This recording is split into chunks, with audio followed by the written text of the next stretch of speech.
Bonjour à tous et bienvenue dans un nouvel épisode de Dirty Biology. Et avant toute chose, je vais vous demander un petit service, c'est de cliquer sur la cloche à côté du bouton abonnement. J'ai remarqué que beaucoup d'entre vous n'étaient pas au courant des sorties d'épisodes de Dirty Biology et ça devrait résoudre le problème. Ceci étant fait, on peut maintenant passer à l'épisode. Si vous aussi vous rêvez de parcourir la planète, Fedora au vent et nazi aux trousses dans le but de découvrir des trésors archéologiques piégés venus de civilisations disparues, vous êtes tombé sur la mauvaise vidéo. Parce qu'Indiana Jones, même s'il a probablement inspiré une bonne partie des carrières d'archéologues occidentaux actuels, est en fait plus un pilleur qu'un archéologue. Oui, parce que bon, les vrais archéologues, eux, ils passent leur temps à demander des subventions, photographier et cartographier les sites, gérer leurs stagiaires, creuser patiemment, trier les découvertes, tenter de redécouvrir les arts et techniques du passé, et enfin, publier dans un journal à comité de lecture. Bref, pas trop comme Indiana Jones, donc, mais ce n'est pas bien grave car nous allons voir que les chercheurs ont trouvé des méthodes bien plus efficaces pour comprendre le passé que de rentrer quelque part, tout péter et repartir avec l'objet le plus brillant du lot. C'est parti pour 4 façons de trouver des trésors. Premièrement, devenez archéologue spatial.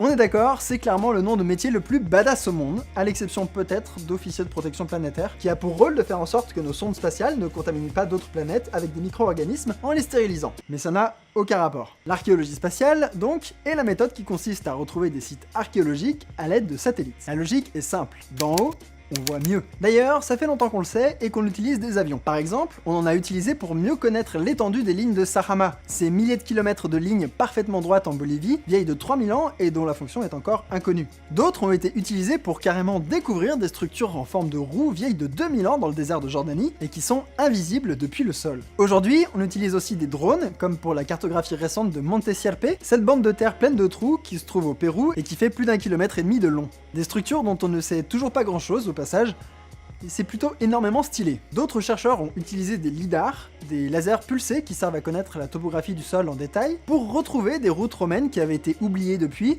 et reconstituer peu à peu le réseau routier romain en Grande-Bretagne. Les légers changements dans la topographie du sol trahissent des vestiges enfouis dessous, et ces instruments en altitude permettent de les détecter. Des lidars montés sur hélicoptères ont également été au centre d'une des plus grandes découvertes archéologiques de ces dernières années, la redécouverte de cités médiévales abandonnées dans la forêt tropicale du Cambodge, et d'un réseau complexe de canaux d'irrigation qui les reliait à la cité très connue d'Angkor. En plus d'agrandir considérablement la taille de ce qu'on savait déjà être une métropole médiévale, cette découverte réécrit complètement l'histoire de la région. Et ben l'archéologie spatiale, c'est un peu la même chose. On utilise des images satellites, notamment des images infrarouges, pour deviner les contours de villes entières enfouies. Et ça marche. En 2007, Dimitri Dey trouve avec Google Earth au Kazakhstan tout un tas de géoglyphes, des inscriptions gravées dans le sol, certaines faisant plus de 400 mètres de diamètre. Mention spéciale à cette espèce de svastika dégueulasse de 50 mètres de diamètre. Sarah Parcak, qui est le porte-étendard de la méthode, a pu retrouver en Égypte près de 17 pyramides potentielles, 1000 tombes et 3000 maisons. Elle ne s'est pas arrêtée là, et en plus de vulgariser son métier avec une passion qui, personnellement, me rend complètement admiratif, elle a appliqué la même méthode sur l'île de Terre-Neuve pour trouver de nouveaux campements vikings en Amérique avec succès, et elle commence aujourd'hui à découvrir des sites archéologiques au Pérou.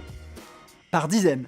La méthode utilise des infrarouges, qui donnent une idée de la densité des végétaux au sol. Les végétaux qui surplombent des vestiges enfouis sont moins denses, et les végétaux qui poussent dans d'anciens fossés riches en eau et en terre sont plus denses. Cette différence est visible par satellite. Bref, merci la végétation, et ça nous amène au deuxième point de écouter la nature. Parmi les révélations les plus renversantes de ces dernières années, le fait que l'Amazonie, forêt vierge s'il en est dans l'imaginaire collectif, ne soit en fait peut-être pas une forêt vierge du tout, fait clairement partie de mon top 5. L'un des très rares avantages de la déforestation massive que subit l'Amazonie en ce moment, c'est que ça permet de rendre visibles des sites archéologiques, et l'existence d'un réseau de cités dans ce qu'on pensait être une forêt vierge a été une légère surprise.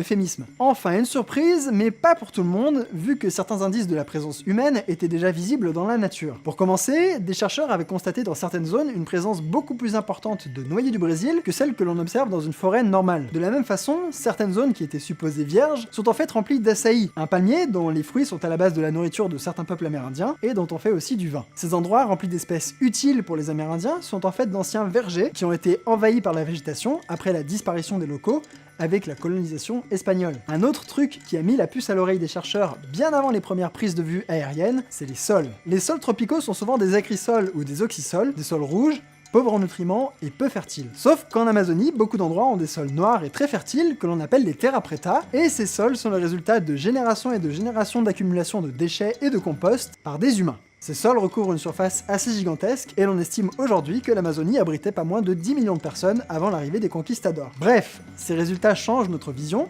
d'une Amazonie vierge à une Amazonie domestiquée, et c'est grâce, entre autres, à la biologie. D'autre part, il y a d'autres domaines de l'archéologie où la biologie s'est rendue utile, ce qui nous amène au troisième point. 3. Faites de la génétique. Depuis quelques années, l'analyse ADN d'échantillons organiques, y compris anciens, n'a fait que devenir plus rapide et moins cher. C'est notamment grâce à ça que la paléoanthropologie a avancé d'un coup en découvrant des traces de Néandertal, Denisova et d'autres espèces disparues du genre Homo encore inconnues dans les génomes d'humains vivants actuellement. Mais la génétique permet aussi de mieux comprendre l'histoire. Elle a par exemple permis de retracer l'origine de nombreuses langues et permis de retracer les migrations de nombreuses populations. Elle a permis de refaire la chronologie de la domestication de nombreuses espèces, animales ou végétales, en faisant l'analyse génétique d'échantillons retrouvés lors de fouilles. La génétique nous a aussi appris que Genghis Khan, le fondateur de l'empire le plus vaste de tous les temps, a eu la descendance la plus prolifique de toute l'histoire de l'humanité, notamment grâce à des viols perpétrés par lui et toute sa descendance sur plusieurs générations.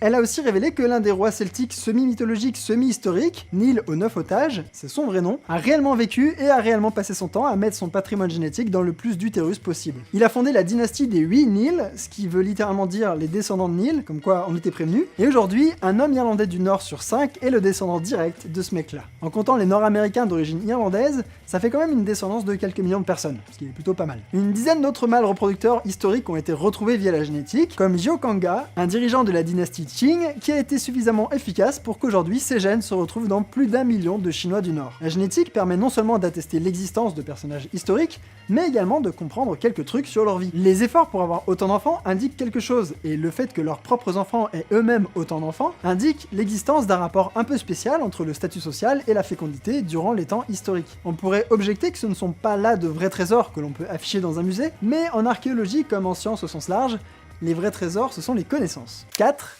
Tester plein de méthodes. Je n'ai fait qu'effleurer ici l'incroyable diversité des méthodes utilisées pour découvrir et comprendre des trésors archéologiques. En plus de la génétique, de l'écologie et de l'imagerie satellite, les archéologues font un usage massif de la chimie, des sciences du sol, du pollen, des maths, du traitement d'images par ordinateur, etc., etc. Par exemple, une tendance actuelle est de développer des interfaces de sciences participatives pour que le public puisse aider à identifier des objets ou des sites archéologiques. Sarah Parcak elle-même a annoncé qu'en combinant l'imagerie satellite à la participation du public, il serait possible de découvrir des millions de sites archéologiques à travers la planète. D'autres chercheurs utilisent des approches statistiques très particulières, que l'on appelle bayésiennes, pour dater avec précision des objets retrouvés dans le sol. Avec cette méthode, les datations sont plus fiables, grâce aux maths. L'archéologie n'est qu'un exemple parmi tant d'autres de sciences où on a besoin de compétences très différentes pour arriver à de nouvelles découvertes. La science, au sens général de l'entreprise pour acquérir des connaissances sur l'univers, n'est plus une somme de disciplines cloisonnées. Et aujourd'hui, celles-ci communiquent énormément entre elles. Indiana Jones ne fait pas de l'archéologie, il fait de la chasse aux antiquités comme on faisait il y a 200 ans, et communiquer cette science en jouant sur l'aspect cool des reliques trouvées par des aventuriers